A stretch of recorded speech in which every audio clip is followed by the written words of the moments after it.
Welcome to On Therapy with Simon Paul. I'm Simon Sanborn. No, I'm Paul Jacobson, and I just wanted to welcome you to the second part of the masculinity and parenting uh, podcast or episode that we're doing. Uh, Simon and I had really talked a lot, and so we ended up splitting this one in two. And so this is part two of this podcast. Perfect. And know that there are going to be things that we talk about that might be sensitive for people. So we just want to give you a heads up that we have pretty open general conversations, but there might be some things that kind of trigger people. So we want you to be aware of that. And we just really hope that you enjoy part two of the podcast. Thanks for listening. Thank you. I wonder when we think of like our dads, what are things that we have repeated Mm. to our own kids, whether it's like helpful or not. What when you think of that, Simon, what's something that you have definitely seen that you have repeated as a dad? Very good question. Give me a sec here to kind of process that because I probably have so many ideas. It's hard to pick one, is probably what's happening instead of having to find one. Yeah. Um, I would say the yelling was probably one that I picked up from a parent um, Hmm. that I repeated and that I didn't want to repeat, but I didn't know how to do it differently, if that makes sense. Mm-hmm. Well, that doesn't even sound right. I knew to do it differently, but I didn't know how to do it differently, maybe is the best Right. way to put Yeah. it. Yep. Yeah. We're So talking. yelling would probably be one. How about for you? Mhm. So two things that I have seen that I have repeated. I, my dad is a very kind person. He's a nice guy, and he with everybody he interacts with, he wants to be gentle and kind and interested in people. And I have um, naturally just been similar where I want to be a positive impact on people. Okay? My dad also has anxiety where he gets fear that something bad's going to happen. Um, and so growing up, school was hard for me. Like I was a very active little boy and really didn't sit still very well. And I talked to all my friends in school, so I was that talker all the time in school. And it took me a long time to get my work done. I wasn't on Mm, task at all. Because I cared more about talking with my friends and goofing around and playing and just hanging out with people. And so that caused a lot of anxiety in my dad that I mm, was never going to do well in school or I wouldn't be successful in college or whatever it might be because I didn't care enough about my school because I cared more about my friends and mm. goofing around. And what I experienced was that he did not believe in me. Okay. That's what I experienced growing up. And so um, I've had to be really aware as a husband and a dad of how do I manage my anxiety about the fear I have for something bad happening. Mm. You know, like a thing I would always say to my daughter and still do to this day is make good choices. Make good choices because I don't want anything bad to happen. And It and, never ends. and then, right, and never ends, that's for sure. But I that was a way of me managing my anxiety in a good way of Mm, make good choices because I don't think my daughter took it as I didn't believe in her, but maybe she did. hmm Maybe she did take it that I didn't believe that she would make good choices. And maybe that hurt her. And I haven't heard that from her, but it's possible, you know? When I saw some of the same things happening with her in school where her friends were more important than her schoolwork, um, that I really tried my hardest to recognize um, that was just like me, Mm. just like me, and to realize I turned out just fine. I did well in college. I got two master's degrees. I turned out okay. And to take a deep breath, Paul, me, Hmm. she's gonna do just fine, and she did. But man, I wasn't at my best at times. Uh, Yeah. Anxiety definitely got the best of me, and I Yeah. probably was pretty harsh and critical at Mm. times because of my own stuff. But Right. she was doing just fine. Yeah. That's such a good example and good story, Paul. I really appreciate you sharing that. And I think in the long run, that's a lot of what we're talking about when it comes to coming in to see a therapist if somebody's considering it is I didn't feel good about myself in the long run. Hmm.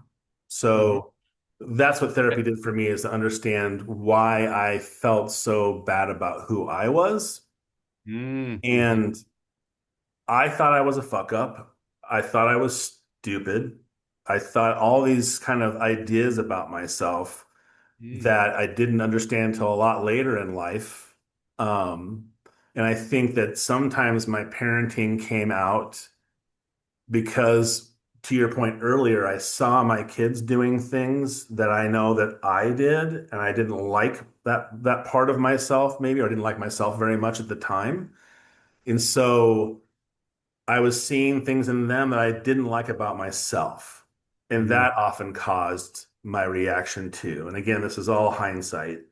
Yeah. Um, but again, why I think therapy is so good, the sooner you can get in and understand these things, the better, as scary as it can be, Right. is me working on myself and getting to understand myself better, love myself more, be more compassionate to myself, then lended to that to be towards other people. RuPaul says it all the time. I love RuPaul and Drag Race. My son loves it and has got us into it over the years. And he says it all the time. I think he says it after every show. If you can't love yourself, how can you love anybody else? It's a pretty simple thing to say, but it's a deep rooted thing. And I think that as men can really influence our parenting too. I grew up being called a pussy a lot. I got called, derogatory names. People thought I was gay.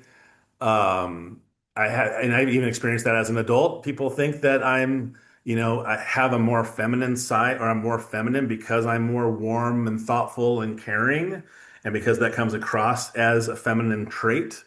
Mm. That I don't know if we don't expect that in men. That's an interesting topic all by itself. But I spent a lot of time, but I kind of own that was kind of who I was though. Like I was just kind of like that. I was just kind of a thoughtful, warm, caring person anyways. That was kind of my personality. My dad's very much like that too. Very thoughtful, kind, warm guy. Made him a good teacher, probably made me a good teacher. But there was still a stigma to that. So that, when you get raised and you're told that you're not tough enough, or that you're too soft, or I don't know why the word pussy keeps coming in my head. I know it's a derogatory term and I don't like it a lot for sure, but it is what my experience was, is hearing that word a lot. And so I'm using it in that context. If that bothers people, I apologize. I think that kind of goes to the root of what we talk about when it comes to masculinity in men and how we raise our kids. If we feel like we're soft or we're not tough enough, does that then translate into we're going to have not tough kids? Maybe that translates into not have resilient kids. And so I got to be hard with them so they can be hard, so they can go into this hard world, maybe as part of it too. Mhm. Um, but that can be a really heavy influence when it comes to our parenting as men is, are we developing a soft kid? Are we developing a kid that's, what the fuck does that even mean? You know what I Yeah. mean? What's a soft man? Mm, What's a guy who's a pussy? Like, what does that even mean to me? Like, does that mean that? So at one point, I think I remember getting called that name and being like, I'm okay. I'm okay being a pussy. If mm, that means that I'm thoughtful and I'm caring and people see me that way, cool. mm, I don't like that word and I don't like it attributed to me, but I got to a point where I was like, okay, I'm okay being this way because this is just kind of who I am. I'm not going to stop being a thoughtful, right. caring person. That would be shifting my personality way drastically. But we have those, I think it's a societal thing. I do think there's a biological aspect to it almost in a way. We are not very far removed from hunters and gatherers, Mhm. where we had, some men, we had to be out there killing and hunting and doing the hard shit. And so we had to be hard growing up, maybe in those situations. We're talking Right. about millennia ago. So I think that stuff still translates into now, though, that Right. we are providers, that we do have to make sure, I think making sure our kids are resilient Hmm. doesn't have to take away from them being soft, for lack of a better word, or thoughtful and caring. We can still do the masculine thing if we need to. Right. And that shows up in all kinds of places. I have plenty of stories about that. But for you, when it comes to parenting and knowing that you were approaching it in this really positive, thoughtful way of I'm a kind person, my dad was a kind person, but that it came with this little bit of extra too. I Mhm. think it's important to point out that everybody experiences childhood in a different way. And Mhm. often what we think our children are experiencing from us isn't necessarily true either. Right. But that's what avails us as parents to talk about this stuff and Hmm. be like, I mean, I've talked to my son and said, man, when we had those situations and I was screaming and yelling at you, I look back at it now and I have such regret. It hurts my heart to think about it because I really could have been a dad that showed you or taught you that the emotions and the things that you were feeling and what you were going through was okay and how to process through it and come out the other side. And that can be applicable to all kinds of feelings and emotions and situations.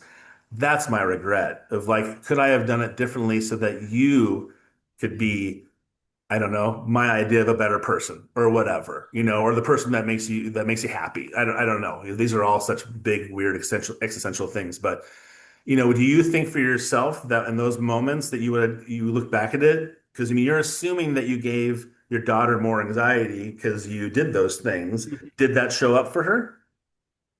Yeah. Well, I think uh, a couple of things.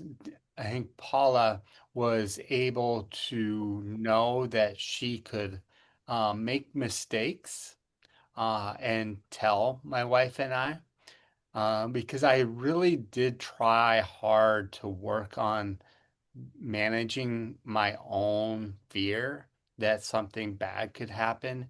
Um, and I really tried to uh, acknowledge that she is going to do things and have to learn the hard way, and that I'm not going to always be able to save her from that. Hmm. Um, so I'll just share really quick, Simon. One of the things I'm probably most proud of as a parent of how I handled something that really caused a lot of anxiety for me Hmm. is my daughter when she was 16.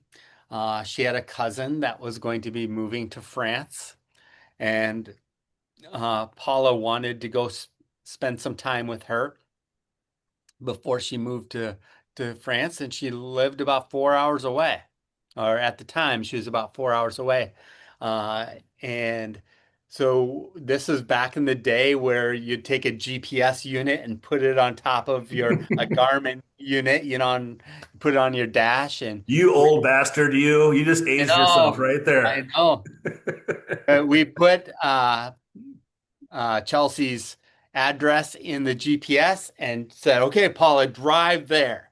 And then when you come home, put in home. and just follow it and you'll be fine. And we tried to really trust her that, Mm. you're 16, you're a good driver, you can do this. And she did it. And about 5 hours later, we get a call.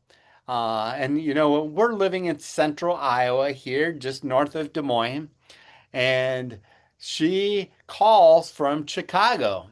She is in downtown Chicago, and she's supposed to go to Davenport, right? So Oh Davenport's about no. halfway in between Chicago and Ames. And Oh, we'd put in the address for Davenport, Iowa. And her and Chelsea, she saw a sign for Chicago, like so many miles, and they look at each other and let's go. And so at the time, she puts the Sears Tower in the GPS unit and goes. And whoa. so she calls at 16 years old, she calls and says, Dad, I messed up. I made a major mistake. I am in downtown Chicago and I need to get out of here. And she uh ended up, I said, okay, put Chelsea's address back into the GPS, drop Chelsea off, and I want to see you at home in 5, 6 hours. And she came back home. And, I was thinking, like both Tammy and I are thinking, did this kid do? What was she thinking? And of course, this is probably something I would have done at her age. But Right. she comes in, she marches into the house and her eyes are this big. She's scared of what's going to happen. Hmm. Tell her, okay, go to bed. We'll talk about what the consequence is in the morning. And Tammy and I decided, you know what? We need to let her off. We need to let her off. Mm. And we decided, you know what? We're just, we said to Paula the next morning, we're just really grateful that you called and said, you know what? I made a goof. I probably made a bad decision of going to Chicago. And, um, but I'm so glad that she called and Mm. wanted to teach her that she could always call us when she made a goof. And she did, several times, throughout high school or college. She gave us a call when something didn't go right and she really Mm. needed her parents. And, Yeah. um, that is one moment where I was really proud of how I managed my anxiety, because I could have just blown off. I could have grounded her for the summer, uh, tried to teach her a lesson that Hmm. do that, and it Mm. wouldn't have actually made it better, right? So she actually learned that she could come to Tammy and I when she needed help. Wow. I am shaking my head, because that is just such a beautiful story. I appreciate that so much, Paul. And what I find fun, I know this is going to sound odd, is I can tell you that if Henry had done that at 16, I would have lost my fucking mind. It's just that simple. I know myself, I know myself back then, Yeah. and I would have lost my shit. There's no way I would have handled that well. I just know there wasn't, I just know it. I just know that I wouldn't have handled it well. I probably would handle it differently now. But that being said, I for sure would have not handled that very well. That would have scared me so I badly. was scared. Oh yeah, you're right. I'm not I was saying I'm saying that like I'm so impressed and why I think that's such a beautiful story is I know that you were going through all those stressors, that it was holy Mm, shit, our kid at 16 is in the middle of a major metropolitan area in Iowa or in the Midwest. Like, mhm. holy shit, is she going to be okay? Like, I mean, think that's where my reaction comes from. I would have lost my Oh, fucking mind because I would have been so scared for him or for yeah, her. Like, I mean, for you yeah. guys to have the presence of mind, well, first of all, to be able to talk through it together, beautiful thing. Um, and then be able to come to some consensus. What's the best way to approach this? Hmm. Right. Right. And something that I think that Jen and I have gotten much better at together as the years have gone on. Like I said, it's a little late, but at least we're still kind of being able to do it now. But I think that. that's a really good example of how therapy, if you're thinking about coming into therapy, how can I do that differently? Because the goal would be to, I'm super scared. I'm really worried about you because I love you and I care about you. This is what this And that. my reaction comes from that, right? I love you so much. I care about you. What the fuck? And so you being able to be like, oh my God, I care about you. Okay, how can we take this love and this concern and this worry and turn it into something that she can hear, that she can take in, and she can realize that it's coming from a place of love and concern. Because Mhm. when I'm, if I take that example, if I'm yelling and grounding somebody for the summer, that's coming from love and concern. I don't know that at the time, but that's coming from my love and my concern and my worry because I love and care about them so much. I Mhm. don't know that, right? I Mhm. mean, I could totally see somebody being like, absolutely ground her for the summer. Like that makes total sense to do that. Like that's a big Mhm. fucking deal. But Mhm.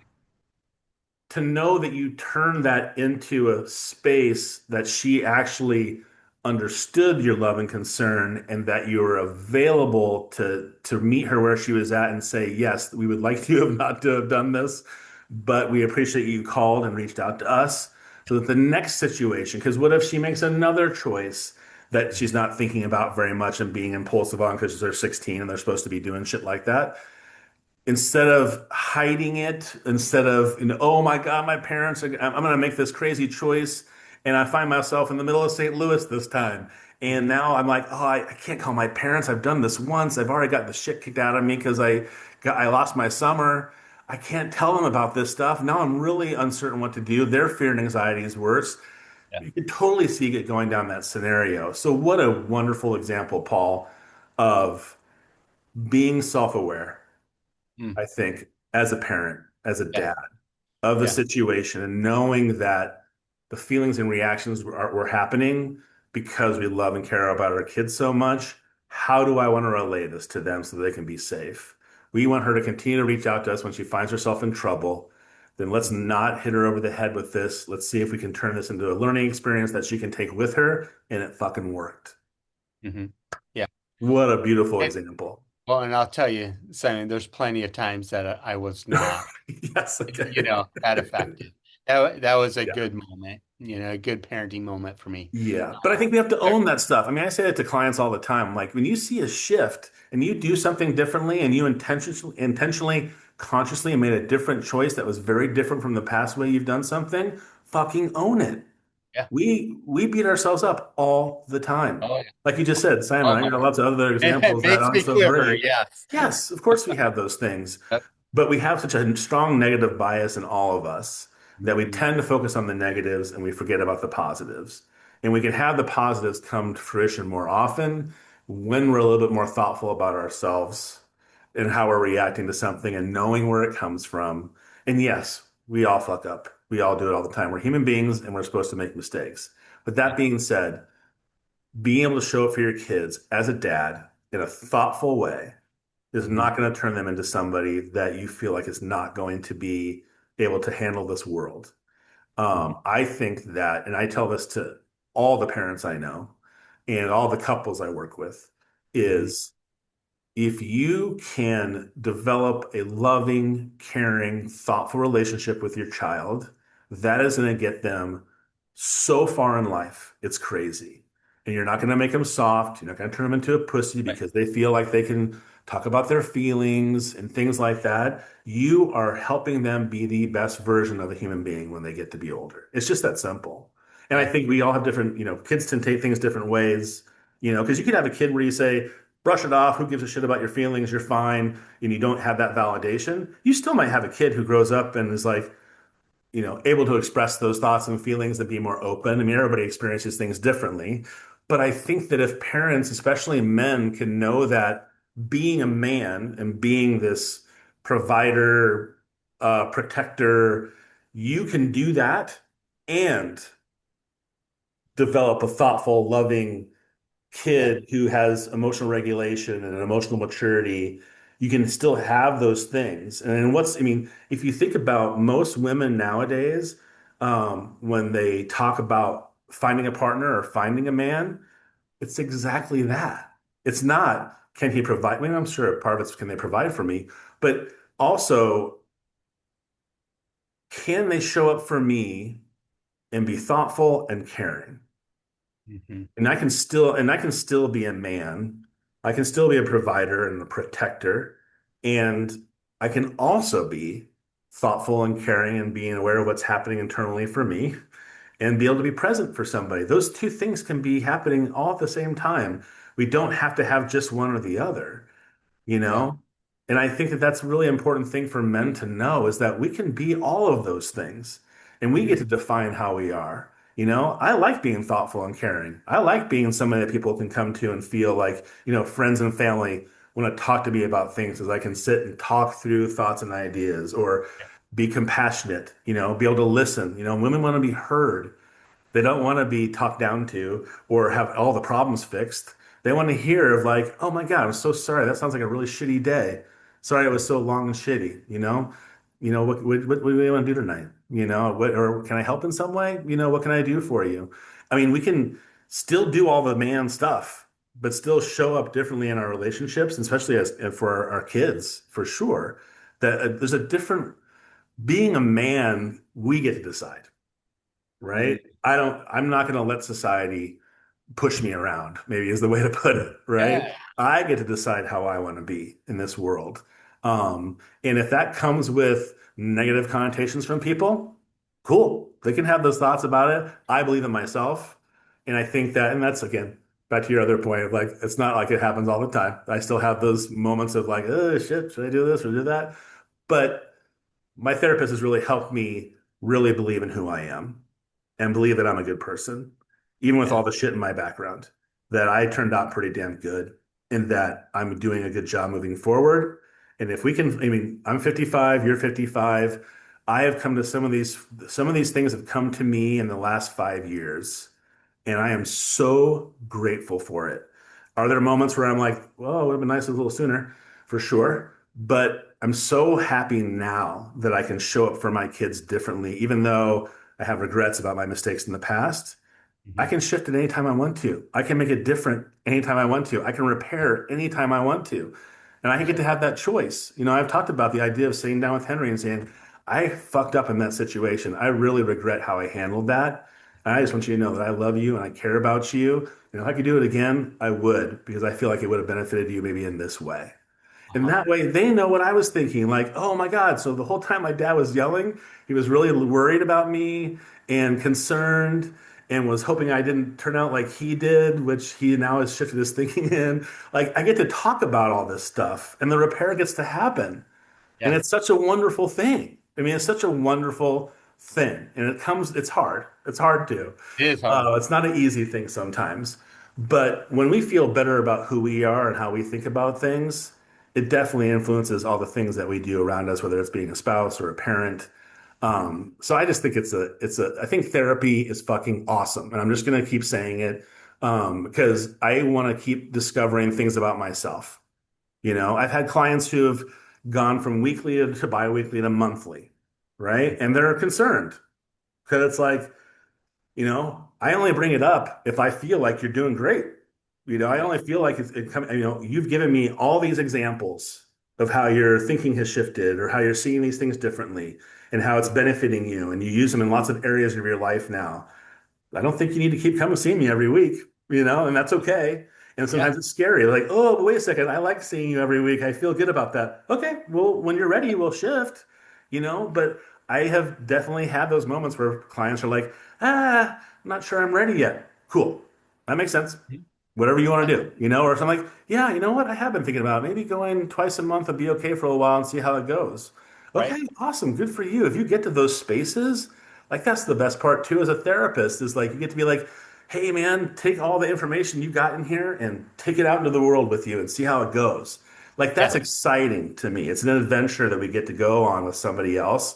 And I even said that to a client the other day. I said, a client said to me, I can really tell that you love your job, is what she said. Yeah. And I was like, you know what? You're right. I do. I fucking love Oh, my you can job. feel it. And she's like, I can absolutely tell that you love your job. And Yeah. that was a wonderful recognition from somebody. of Hmm. not just like, hey, you're good at your job. You love doing, I can tell how much you like doing this. And again, Uh, I like doing it because I was that person who walked into a therapeutic space for the very first time, not knowing what the hell was going to happen or even what I was going to do. I knew I wanted some change, but I didn't even know what that was going to look like or what I needed to change, maybe. yeah. And so it is scary to come in the first time. But I'm Hmm. telling you, on the backside of it, and you don't have to do 10 years of therapy like I do or I did, but I mean, I've had clients who've come in and had 10 sessions Hmm. and they're like, man, I feel so much better. I feel like I have a really good idea of how I want to move forward with this. My spouse is already seeing kind of a shift in how I'm doing things, and I'm getting some good validation there. Hmm. I think I'm great. I think I'm in a good spot. Good for you, man. That's awesome. Like, how cool is that? That's really Yeah. awesome. That's really a neat thing to know that you did something on your own behalf to shift something that you felt like you wanted to change and be different. And now you feel like you've accomplished that, and then you get to move forward with it. And I just find a lot of joy in people getting to those spots. Uh-huh. Yeah. And then some of those clients are kind of as needed. Yeah, Hmm. as maybe something comes up, a job change or whatever it might be, um, and and call you up and hey Simon, hey, can I get on the calendar again? It's like Hmm. absolutely. Yeah. I love my as needed clients. I might talk to them once a month. It might be every 3 months, but it's great to catch up, and you can just see how it can be a time for them to unload on something. It could be a time for them to have some clarity about a decision that Hmm. they need to make or whatever it might be. They just want to bounce things off of you, and Yeah. it's uh doesn't really mean anything's wrong. It's just a safe person that Hmm. you can be real with. Just and not Yeah. worry about like criticism or being blamed or uh Hmm.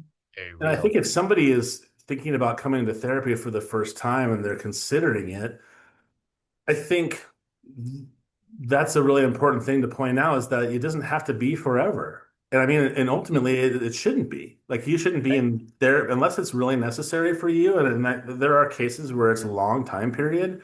Um, and I think that's okay too, but it can be a short thing. It can be a thing where I'm just coming in. I need to figure these things out. And if you're wanting to come in for therapy just to kind of understand, I think coming in to be a parent is awesome.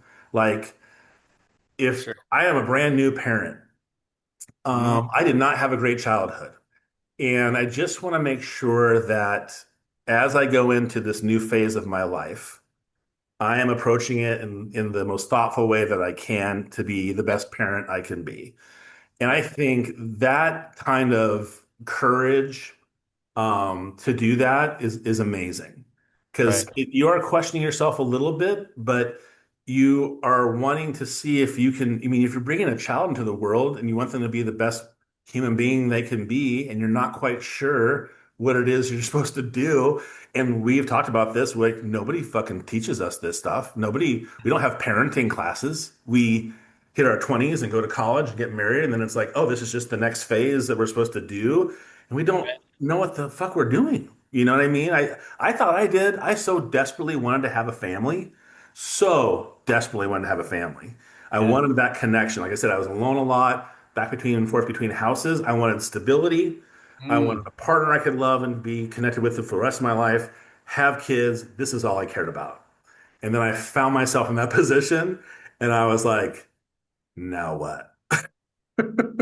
I don't know, I wasn't thinking. I mean, I guess I was thinking now what, but I didn't think of like, ooh, where can I go to get tools, or oh, where can I go to figure this out more? Women have those. One of those books that get given to women in the very beginning of their pregnancies was very common in the 90s.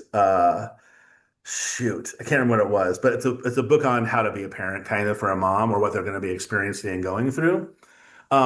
There's nothing like that for men. There's not a handbook for how to Hmm. be a guy Yeah. and be a parent at the same time. You Right. know, it's like, okay, so you want me to go out and work? I need to have work a 9 to 5. Cool. And then I'm supposed to come home and have the energy to play and do all the things and teach them things. And then I'm supposed to be aware of the fact that I can't have these big emotional explosions because that might be detrimental. So then how do I handle that? I mean, there's so many pieces that I think goes back to that confusion for Hmm. sure, where we can feel like, okay, I need to be doing this, but I have to be doing that too. Okay, then I have to show up this way for this person, and then I got to be present for my wife. I mean, it can be Hmm. really confusing. And Yeah. I think at the core of it is, can you get to a place where you feel really good about who you are as a person? Right. And if you can find that space for yourself, maybe find that field for yourself without a lot of the judgment that's involved, and how do I want to move forward with this thing? Hmm. And I put my hand on my chest a lot because it's a very powerful grounding technique for people, for human beings, period, for our vagal nervous system. So I think that therapy for somebody who's coming in and is uncertain about what they're going to even do in therapy, right? We get the opportunity to be on this adventure and this journey with you and this Hmm. self-discovery. And if that self-discovery is a short time period, because I don't know, you're more accessible to your feelings, your emotions, or you were raised in a way that allowed that to happen. And so you have to get some clarity in some things and you're good. Awesome. If you feel like you don't know what the hell you're doing, or you don't know why you think the way you think and why you want to parent the way you want to parent, you want to do it differently. Those are all such great opportunities to come in and talk to somebody about it. And it doesn't have to be this terribly long thing. And I've Hmm. seen some memes recently, not memes. Where did oh, it was a skit. It was a skit, like a comedy skit about two podcasters. And this woman was like railing against therapy Hmm. about like, coming into therapy, we're all just sitting in our own feces. We're all just dealing with this shit and how Hmm. fucked up our parents are and how they ruined our lives. And we're just gonna, and I'm like, I know it was a comedy because she said, so that's why I've written this book, like, get over your shit and move, or something like that. Get over your shit and move on in life. It was a joke. But I do think that that's out there. I do think the idea is out there that therapy is this arduous, fucked up thing, and all we do is sit and pity Hmm. and the doldrums of life and how bad things are.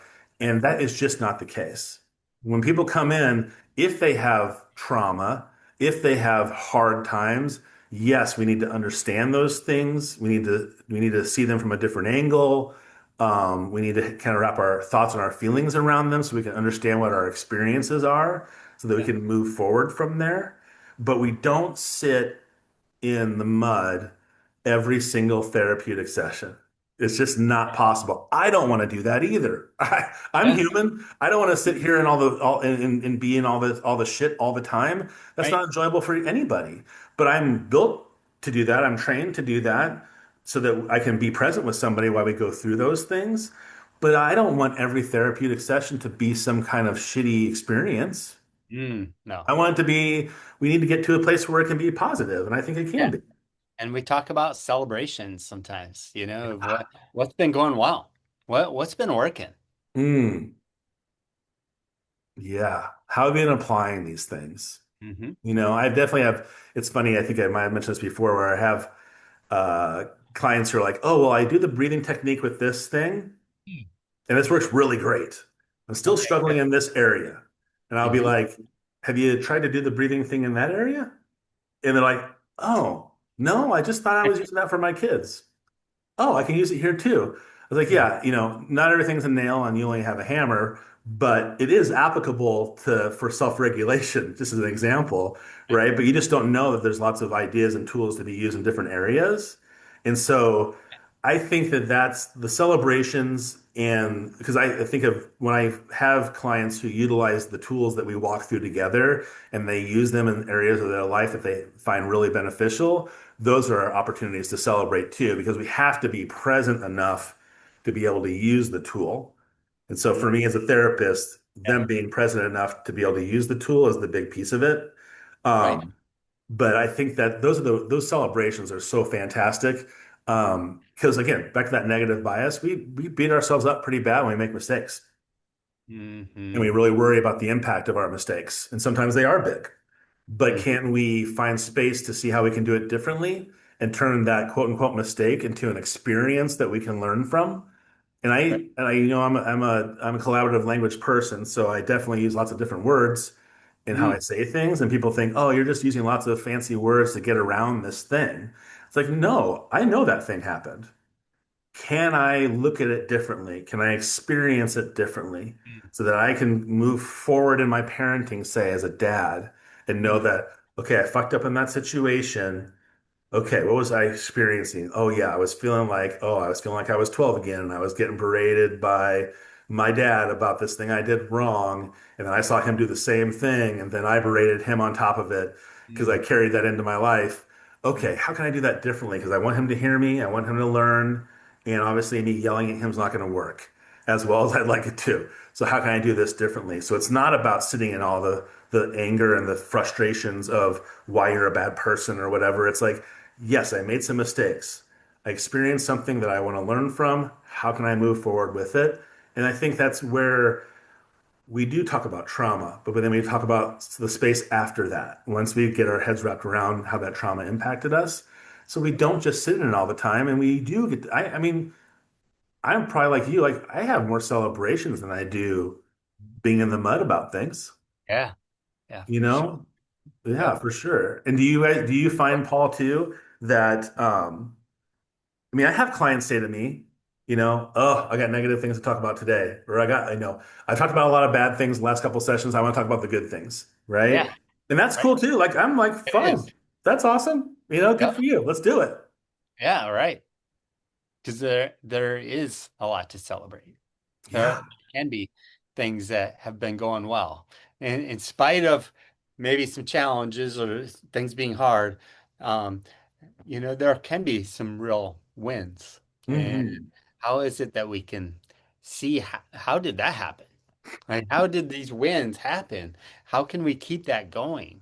If so, Yeah. we're Yeah. not always And can I utilize these tools in other areas? Yeah, hard you can things. utilize lots of them. If I'm a big believer in breathing techniques because it can really center us and pull us back into our body and out of the huge emotional reactions we're having or the spiral in our thoughts that are happening. Breathing techniques can really pull us into our body and make us more present. And then we can show up differently for people. So I have a lot of people that are like, this is kind of woo-woo-ish, and I think it kind of is. But now that we know scientifically that it really does help us regulate ourselves, let's do it. Like let's utilize those tools. But I don't know, Paul. It's being a man in America at this point is interesting because I think we're starting to see a lot more discussion about um, the word slipping my mind, not emotional regulation. What's the Emotional intelligence. emotional intelligence? Thank you. Yeah. Yeah. I think we're seeing a lot more discussion about that with men is Mhm. emotional intelligence. Sure. Because I think a And lot of people assume that men don't have a lot of emotional intelligence yeah. because we're thought of as the provider and the protector. And so it's almost like you don't get credit for it because you don't see it very often. But I Yeah. think men are thinking more about emotional intelligence and how that can show up for everybody in our lives. Yep. Simon, I think we could hit on parenting for weeks, right? There's to tons of topics that Hmm. we can chat on, and um, I'd like to just continue this topic of being a dad and being a parent, and how is it that we can be the best version of ourselves and really learn from our past, and how is it that we can be different on purpose to be the best parent partner we can be. Hmm. Yeah, I think you're right. We could go on forever.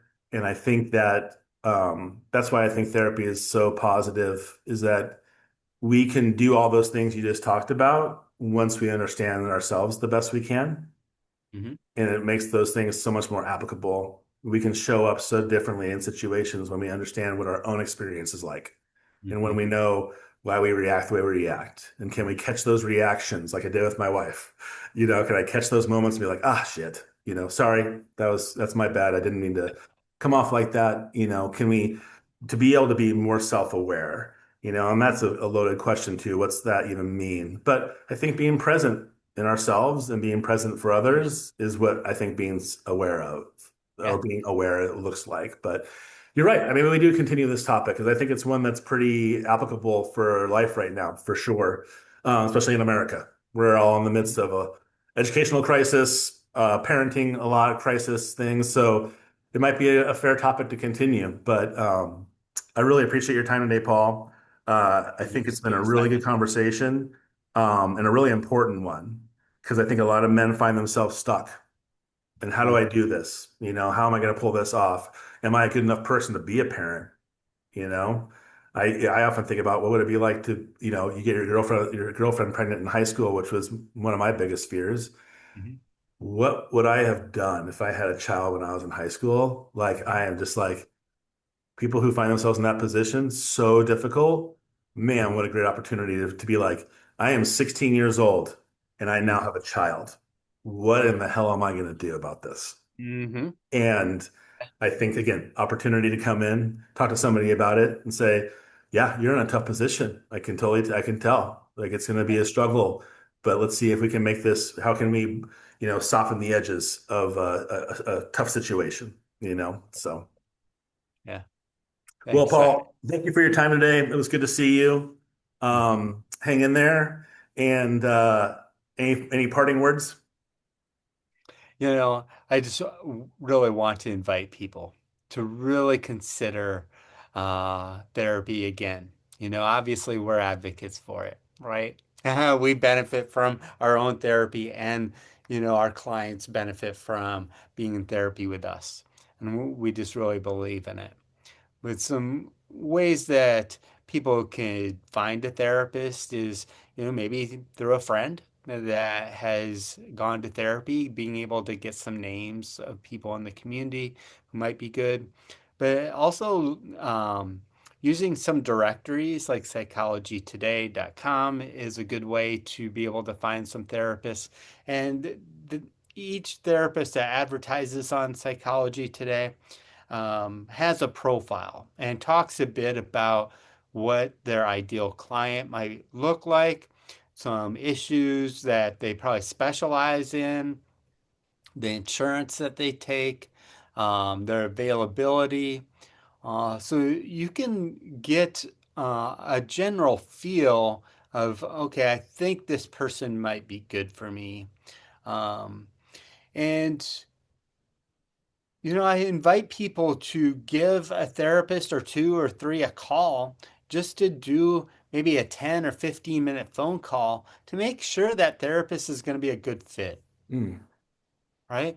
And it's important to know that, okay, yeah, I actually feel like I could talk to this person, right? I could be vulnerable with this person. yeah. Uh, And then I also want to share that not all therapists are on Psychology Today. So doing a simple Google of therapists in my area or something like that Mm. could get you to some websites of therapists that might not be on Psychology Today. Um, and you might be able to find some good therapists just Googling for therapists in your area too. Yeah, perfect.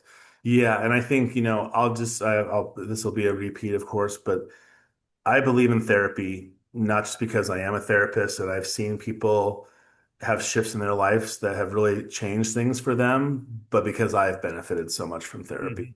You do. And I'm not saying everybody has to find a therapist, but I do think that if you're finding moments of struggle or uncertainty in your life, that a therapist is trained to see if they can help you along those lines to figure those things out. And that's a really wonderful benefit that we have in our society to have a therapist to talk to you about those things because they understand more about how our brain works and how we think about things. And even as a therapist, I like going to a therapist because I know that they're looking at me through that same lens and can help me understand Yep. myself in a different way. And I really appreciate that. So great examples. Therapist.com, I think, also has a kind of a directory as well, but Psychology Today is one of the main ones. But yeah, Please like and subscribe if you enjoyed the podcast. And we really appreciate you having taken the time today to listen to us. And we hope that it's some benefit to it so that you have some understanding, not necessarily that you have to come to therapy, but kind of what we think about therapy and how it benefits people. But we really would like you to let us know what you're thinking about these things and what we're talking about and give us some feedback if you can. But yeah, we're just grateful that you're here and we really love you all and we really hope that you're hanging in there. And if you need help, please reach out to somebody. If there's any kind of emergency suicidality, 988 is a very quick way to get to a person on the other end that can help. Emergency services in your area too can benefit with that. And, in some circumstances that are really scary, please reach out to them. And we're here for you. So we appreciate your time today, and I hope you have a great rest of the week or the month or however it looks for you. So take care of yourself. Thank you, Simon. All right, adios. Yeah. Bye. All right, and now for our disclaimer. The content shared in this podcast is for educational and informational purposes only and is not intended to be a substitute for professional mental health treatment, diagnoses, or advice. Although we are licensed therapists, this podcast does not establish a therapist-client relationship between the host and the listeners. The discussions, examples, and opinions shared are based on our professional experience and perspectives, but they are not personalized to your specific situation. If you're experiencing emotional distress, mental health concerns, or a crisis, we strongly encourage you to seek support from a qualified mental health professional in your area. If you are in immediate danger or need urgent assistance, please contact local emergency services or a crisis hotline. In the US, you can call 988 for suicide hotline. By listening to this podcast, you acknowledge and agree that the hosts are not providing therapy, counseling, or clinical services, and any actions you take based on the content are your own responsibility. Listener discretion is advised, as some topics may include discussions of trauma, mental health challenges, or sensitive experiences. Thanks.